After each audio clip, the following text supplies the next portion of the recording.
ঈশা খান নৌঘাটিতে নোঙর করে আছে নবযাত্রা এবং জয়যাত্রা, যেন ইতিহাস সৃষ্টির এক নতুন যাত্রার অপেক্ষা। রোববার বেলা 12টায় যখন ত্রিমাত্রিক নৌবাহিনীর রূপকার প্রধানমন্ত্রী শেখ হাসিনা পতেঙ্গার নৌঘাটিতে উপস্থিত, তখন ট্রাম্পেটের সুর যেন মনে করে দিল সে মাহেন্দ্র খনের। শুরুতেই প্রধানমন্ত্রীকে গার্ড অব অনারে স্বাগত জানান নৌবাহিনীর চৌকস সদস্যরা। এরপর প্রধানমন্ত্রী সাবমেরিনের কমান্ডারদের হাতে তুলে দেন ডুবোযানটির দায়িত্ব, উন্মোচন করেন নাম ফলক। প্রতীকী প্রাণ সঞ্চার করা হয় সাবমেরিন দুটিতে। একে একে দৃশ্যপটে হাজির হয় বানৌজা বঙ্গবন্ধু, নেভাল এয়ারফোর্স এবং সোয়াটের চৌকস সদস্যরা। বাহিনীর উদ্দেশ্যে বক্তৃতা প্রদানকালে প্রধানমন্ত্রী বলেন, জাতির জনকের দেখানো পথ ধরে নৌবাহিনীকে আধুনিক করার কাজ করে যাচ্ছে সরকার। আমি জানি যে পৃথিবীর মাত্র গুটি কয়েক দেশে সাবমেরিন ব্যবহার করে থাকে, পরিচালনা করে থাকে।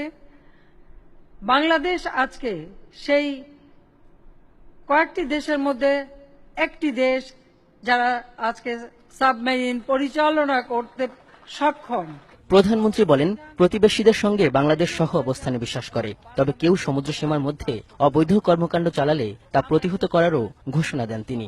আমরা কারোর সাথে কখনো কোনো যুদ্ধে লিপ্ত হতে চাই না, কিন্তু যদি কেউ আমাদের আক্রমণ করে তাহলে আমরা যেন তার সমুচিত জবাব দিতে পারি, সেই প্রস্তুতি আমাদের সব সময় থাকবে।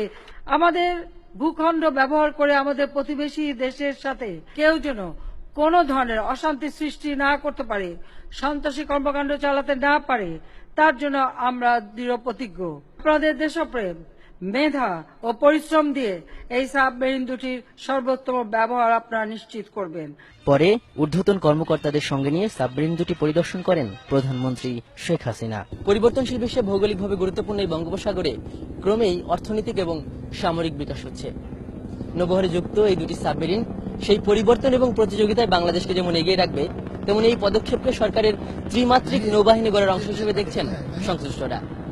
বাংলাদেশ নৌবাহিনীর ঈশা খান ঘাঁটি থেকে আজহার লিমন, সময় সংবাদ, পতেঙ্গা, চট্টগ্রাম।